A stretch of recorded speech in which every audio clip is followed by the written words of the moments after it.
This podcast is sponsored by Podbeam. Podbeam is the easiest way to create your own podcast. We use Podbeam to host Classic Gaming Brothers. Download the free Podbeam podcast app to start, record, and publish your very own podcast in minutes.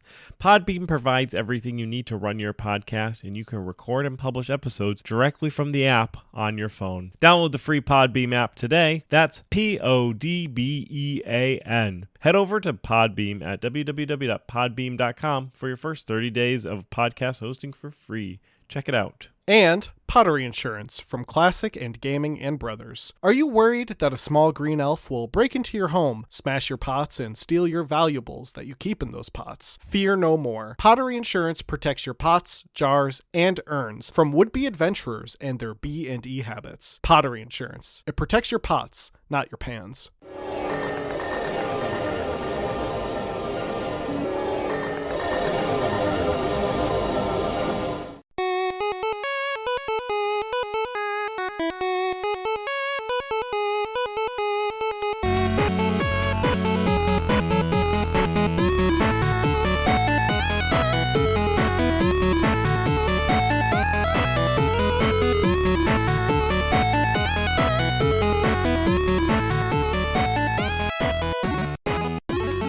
Hey everybody, welcome to another episode of Classic Gaming Brothers. I'm Zach. And I'm Seth. And we are the Classic Gaming Brothers. That's right. Hey everybody, how's everything going? Everything's going well. I like how you said hey everybody before that though. Are you asking everybody or are you asking me? I'm asking everybody that lives in our studio. Okay. The door is closed to the studio so they can't hear you. Oh, sometimes they sneak in. We also lock them in that room, so.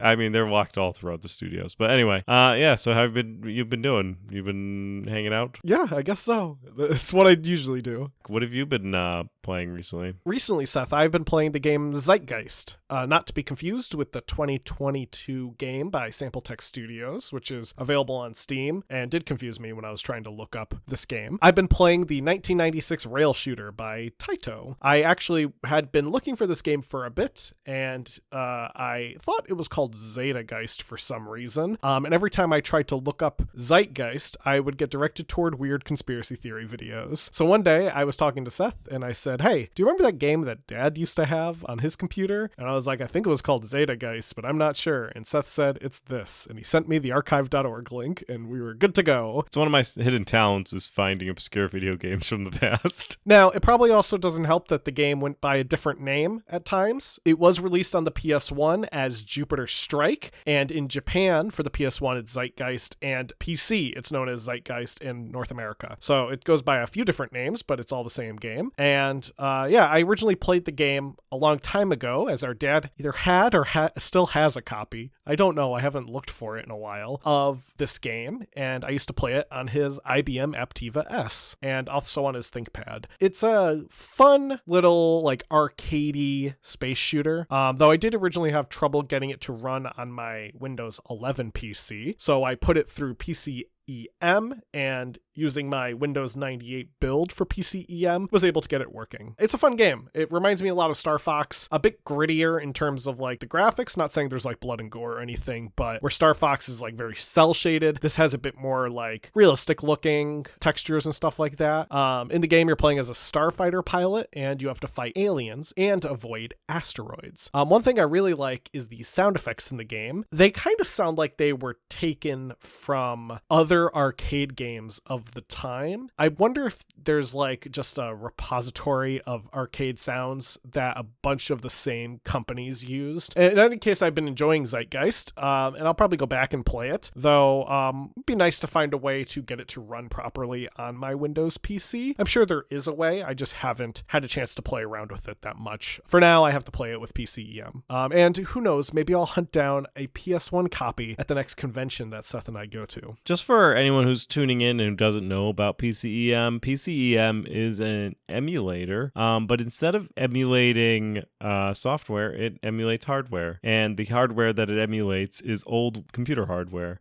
So if you want to emulate, say, a system that runs Windows 3.1, Windows 95, Windows 98, you can do so. Windows PCEM is just a tad little more complicated than a standard emulator. emulator, as it only emulates the hardware and it does not emulate the software. So in order for you to get software on PCM, you have to find dated software and install it. Usually that's through a boot disk that's on archive.org of older operating systems that are abandoned. So it is a little more complex to get a PCM setup going. But once you get it going, it's actually really great for emulating that weird space and time where it wasn't on DOS, nor was it on modern Windows. Now, Seth, what have you been recently playing? So recently I've been playing Age of Wonders 4, which was released back in May of 2023. It was developed by Triumph Studios and published by Paradox Interactive. In it, you rule a fantasy realm and you explore a new magical realm in the Age of Wonders series, which is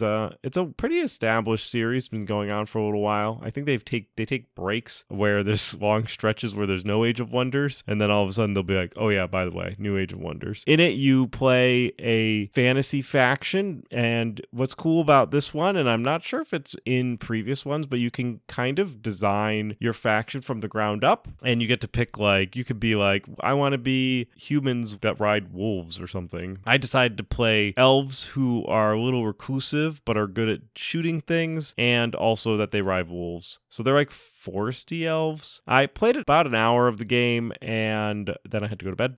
It was fun. It definitely has that one more turn type of vibe. And when I'm in the mood for a 4X strategy game, it's probably going to be Age of Wonders or CK3, which is Crusader Kings 3. So it's either one of those games that are right now on my 4X itch scratching type deal. Great. Well, today we're going to be taking an interesting turn, to say the least. We're going to be talking about a game that is really going to ask the question, what is a game? Now, this is a question that many people ask, especially in this modern era. What is a game? When you look at narrative-heavy titles like Dear Esther, Gone Home, or What Remains of Edith Finch, and you compare those to titles like, Doom Eternal or Minecraft or Fortnite, you may ask yourself, what exactly is a game? And what makes Dear Esther a game and Doom Eternal a game? Or is Dear Esther really a game if it doesn't have things that you might come to expect from a game? Does a game inherently need to have an achievable end goal? Does it have to be fun in the sense of providing you with enjoyment? Or can the game cause you to maybe question your reality? Maybe even ponder the idea as a whole of our game's art. Now, the question of our game's art goes back to the dawn of games.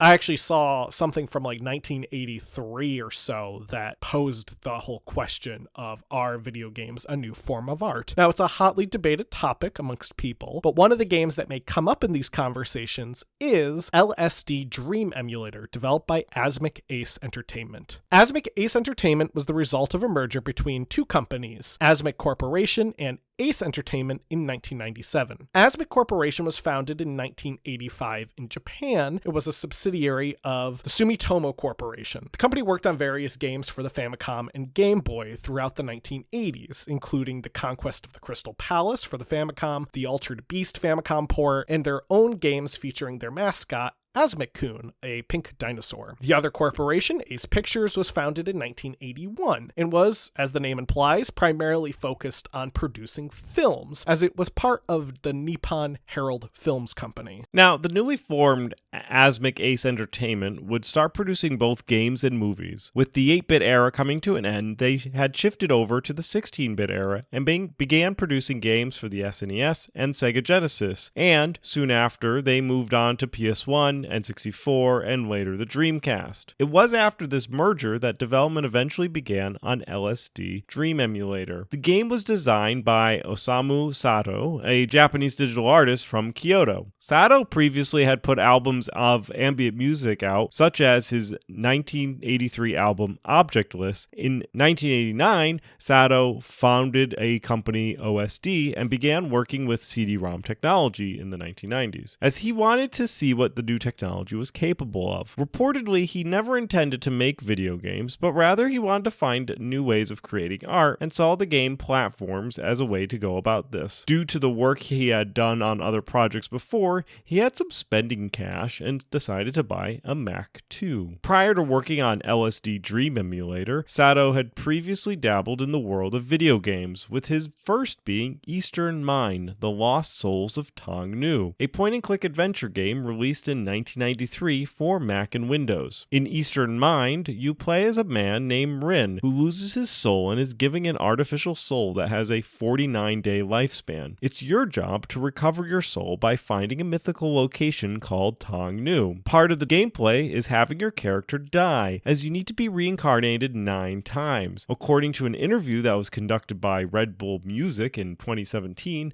Sato wanted the game to appeal to all audiences, both in and out of Japan, and he felt that Eastern mythology made the most sense to base his project on. He states that he was inspired by the ideas of reincarnation that are featured in some Buddhist beliefs as a way for having the game not end when the main character died. Eastern Mind was released in April of 1994 and was localized by Sony ImageSoft for Windows in 1995. At the time of release, it was described as mist-like by the publication Wired, and in a 2015 article called "The Elusive Creator of the Most Terrifying Video Games" from the publication Vice. The game was described as psychedelic and disturbing. Eastern Mind received some moderate success, enough so that Sato could secure money for the game that would go on to become LSD Dream Emulator. Eastern Mind sounds like a fun game to try out. Now, in the interview that Seth mentioned from Red Bull Music, Sato states that he doesn't play video games, and he didn't really understand why people would spend money on them. He states he never intended to make a video game. He just wanted to have art on a CD-ROM that could be released in both Japan and the US. This mentality went into the development of LSD Dream Emulator, as Sato has openly stated that it is not a game.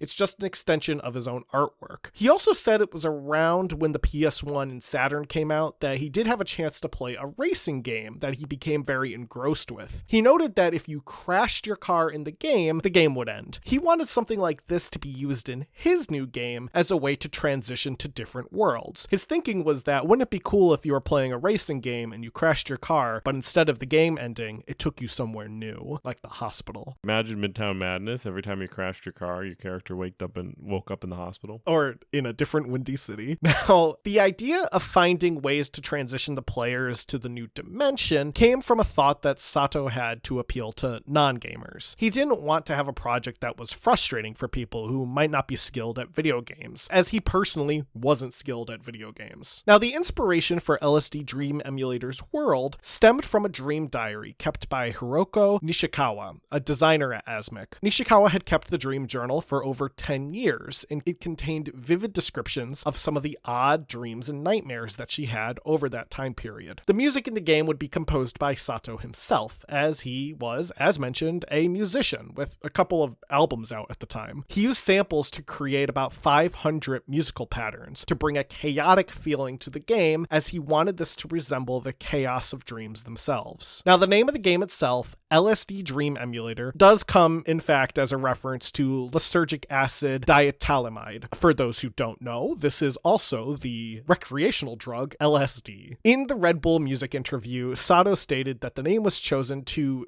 catch people's eyes. He wanted someone to look at the game and say, hey, what's this now? He also thought he could pull in hippie and counterculture audiences, because he thought obviously having a name like LSD might appeal to certain people. In the context of the game, though, according to OSD's official website, the name stands for Link Speed Dream. The game was eventually released in October of 1998 in Japan, and it was not released in Europe or North America markets. How does this game actually play? That's the billion-dollar question. It's primarily an exploration game. You walk in a first-person perspective through a 3D environment. You can move forward, backwards, or turn. You can also look behind behind you and strafe left and right. Each level takes about 10 minutes and consists of a dream that you are exploring. It kind of reminds me of an early Hypnospace Outlaw, but in that game you're the dream police. Each time you start the game, you start in a random location of a map called the Bright Moon Cottage, and the encounters you have may vary from here. You may encounter a variety of psychedelic textures, random objects, characters roaming around, faces that fill the screen, and 3D animals, and so on.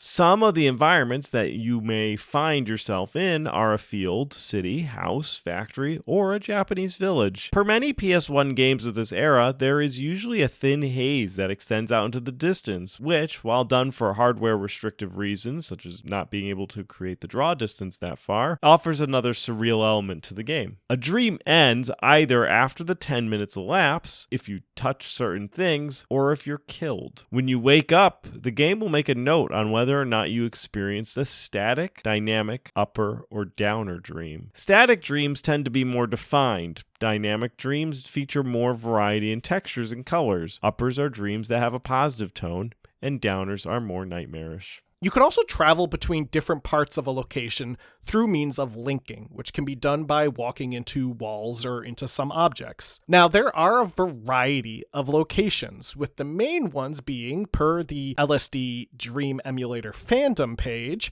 Bright Moon Cottage, the starting house. It has yellow walls. You may encounter a dying woman lying in a bed there, but it's not always what you encounter. You may also see a fireplace or bookshelf, but not always. And you can go to the roof. Sometimes you do spawn on the roof. Pit and Temple, a small area with a wall that is set with an ancient theme. Kyoto, a Japanese village with statues, traditional buildings, a rock garden, and a dojo. The Natural World, a large open area with waterfalls, trees, and cliffs. Tunnels connect the natural world with other locations. Happy Town, a very colorful area with cartoon faces on the ground and walls, toy soldiers, colorful creatures, and a large castle. In Happy Town, you may encounter giant floating lips called the Floating Lips. Ooh. And the Violence District, which is home to dead bodies, skyscrapers, and you may see a dude with a gun shooting someone. Is that dude the Duke? No. That would have been a great crossover. If it was just Duke Nukem. Only in the Violence District. But only in the Violence District. No, it's just a random guy with a shotgun. It doesn't always happen. It can happen. It is a random encounter. That certainly is random. From here, the world has assorted sub-locations. The Moonlight Tower, for example. The Flesh Tunnels, Clockwork Machines, or the Long Hallway, and so on and so on. It keeps going. Accessing these locations is done through linking, usually through interacting with objects. For example, if you interact with the Floating Lips, they will take you to the Flesh Tunnels. I don't like saying that, but that is just a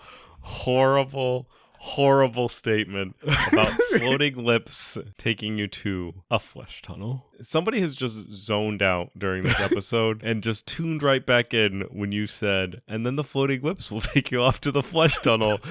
And they proceeded to go look at their podcast player, and then they proceeded to immediately go, next thing.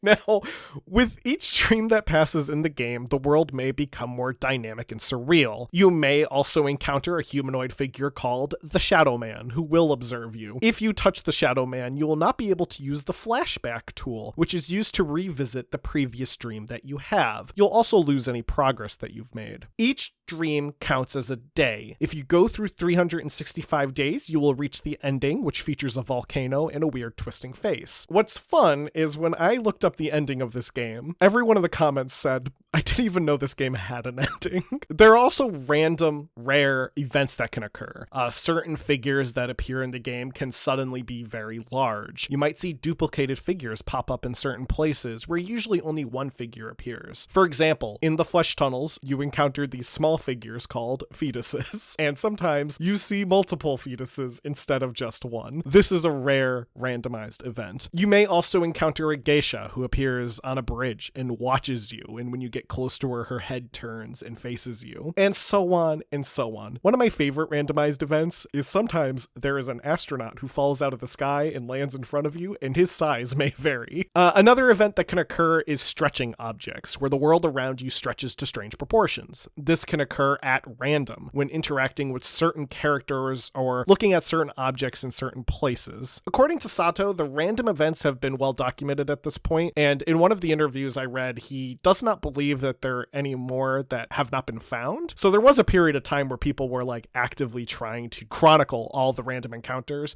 but at this point, Sato doesn't believe that there are any like hidden Easter eggs left. As you can tell from the way we've been describing this quote-unquote gameplay, no two plays of LSD Dream Emulator will ever really be the same due to the sheer amount of randomization that can occur. This has led some people even logging their own playthroughs of the game and creating the dedicated LSD Dream Emulator wiki, which categorizes all the different items and encounters you may have. It is a complex game to say the least, and it really is no two version of your game that you're playing is different because the way linking works. You know, it might take you to somewhere that maybe your friend who's also playing the game doesn't go to right away. You both likely will see a lot of the same things, but you might see them in different orders and stuff like that, or you might encounter some of those randomized rare events like the giant astronaut or the geisha or the Shadow Man. Now, as possibly evident by the nature of this game, LSD Dream Emulator had a very limited release. The game would be bundled with a copy of the Dream Journal that inspired the game and a soundtrack. According to the Osamu Sato wiki, around 200 copies of the game have been known to be documented. Whether or not this is reflective of the sales is not exactly known, but it's safe to say it was not a huge seller. The same wiki also notes that there is reportedly a version of the game that does not contain the bonus CD. However, there's no proof of that actually happening, as all of the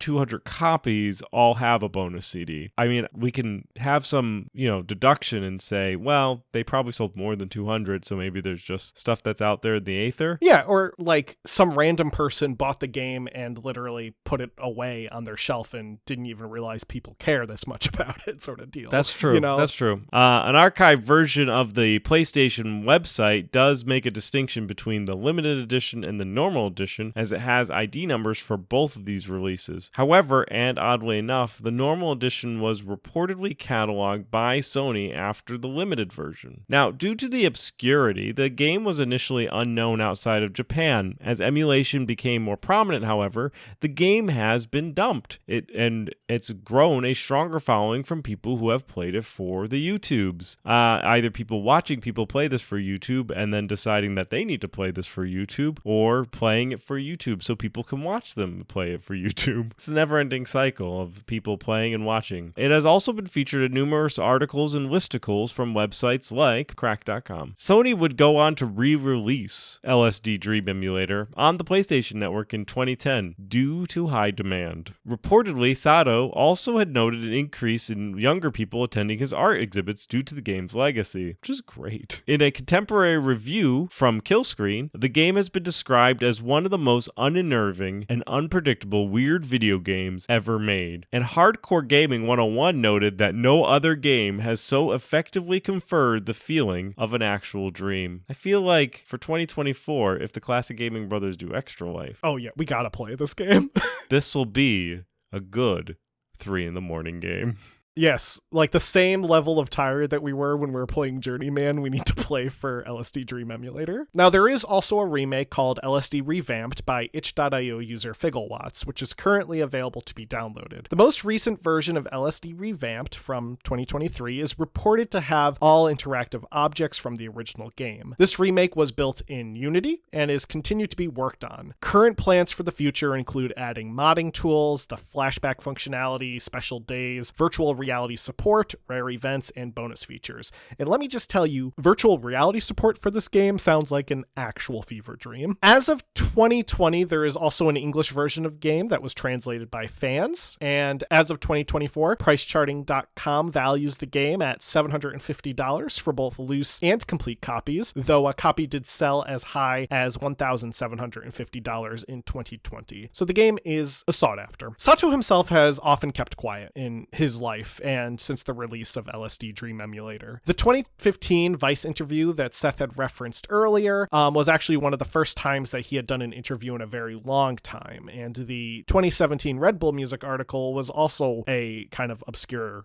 interview to find. When the articles were published, Sato didn't even have a Wikipedia article dedicated to himself, which was rectified as of 2020. And it's even believed that at some point people thought he was dead, which as of the recording of this episode is untrue. Sato is very much still alive. He apparently actively maintains his website and a Twitter. However, there was a period of time where people, A, were convinced that he was dead, B, convinced that he was actually like his wife, or C, convinced that the game was like developed by a team of like husband and wife who had been like divorced or something. But no, it was just Sato, it was just him. Now, the last video game that Sato had worked on was in 2000. He worked on a game called Rhythm and Face, which was released for the PS1. I don't believe it's as weird as LSD Dream Emulator. Beyond this, he has also worked on various art books and publications. He did a 2017 book called All Things Must Be Equal and a 2020 book called Grateful in All Things. Both books coincide with albums of the same name, and he also hosted exhibitions of the same name in 2017 and 2020 respectively. He also held an exhibition in 2018 called LSD Revamped Neo Psychedelia, which marked the 20th anniversary of the game, and at the exhibition you could have acquired a 20th anniversary re-release of the soundtrack with a bonus CD with additional stuff about the production of the game. There's also, I believe, a vinyl release of the soundtrack from this 20th anniversary event, and I believe there might have been a reprinting of the Dream Journal. By the way, the Dream Journal is interesting. You can download it from the LSD Dream Emulator website. It's just a PDF. There was no known English release of the Dream Journal, but most of the dreams were translated in English in the journal anyway. So it was just already translated into English. And the dreams are buck wild. These are a person's legitimate dreams that they had for a course of over a decade. And they are just bizarre dreams. If you think the game is weird, look at this book. It's just as weird. And with that, that's going to do it for our LSD Dream Emulator episode. An oddity, to say the least, and really asks the question, what is a game? Because Sato himself doesn't even call this a game. So, is LSD Dream Emulator a game? I say sure. If it wants to be a game, it certainly can be a game. I know Seth's not going to get over the fact about me telling him that floating lips are going to take him to the flesh tunnels where he'll see the fetuses. I almost forgot about that, and then you had to remind me. Now, getting into our Retro Rewind, which for those of you who are just listening to this podcast, the Retro Rewind is where I give Seth a retro game, and Seth gives me a retro game. Seth had me play Rick Dangerous 2. The game was originally released in 1990 by Core Design for the Amiga, Atari ST, Commodore 64, Amstrad CPC, ZX Spectrum, and MS-DOS. I played the MS-DOS version, and I played the game using the default settings, which were CGA graphics and ad-lib audio. That was very fun. CGA was using this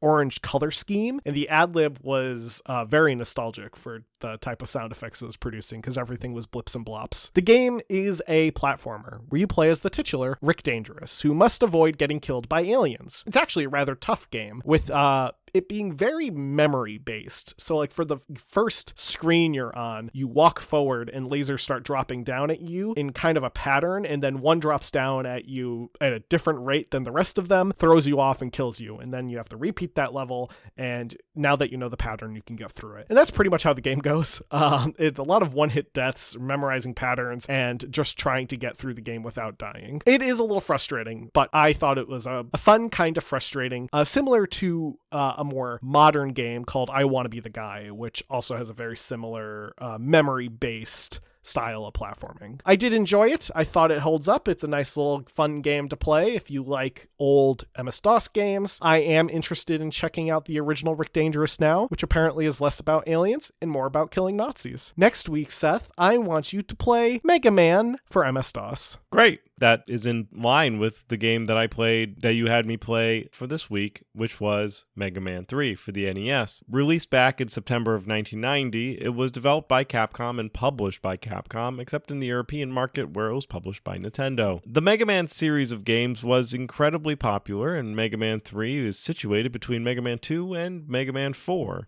Interestingly enough, the original Mega Man didn't have that great of sales, but the team was allowed to develop the sequel concurrently while working on other work. Just imagine that. Like, oh, you like this game? Well, you can do it if you're doing something else. And Mega Man 2 would go on to sell 1.51 million copies. And then Mega Man 3 would go on to sell 1.17 million copies, which is the one that I played. The gameplay has you playing as Mega Man. He's the titular Mega Man, where you jump and blast things with your hand cannon.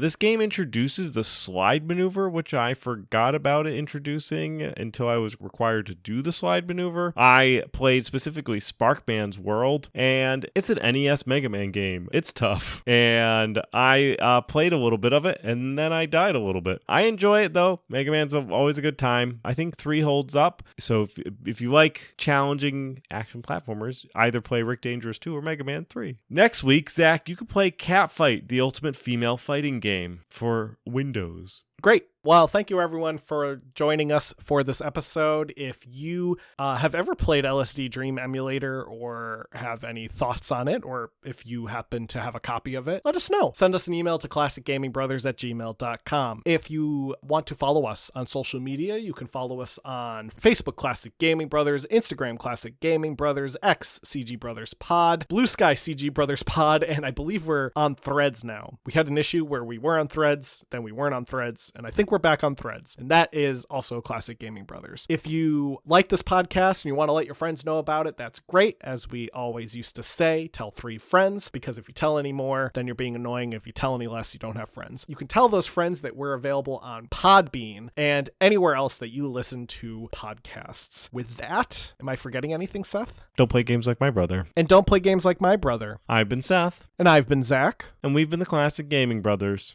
That's right.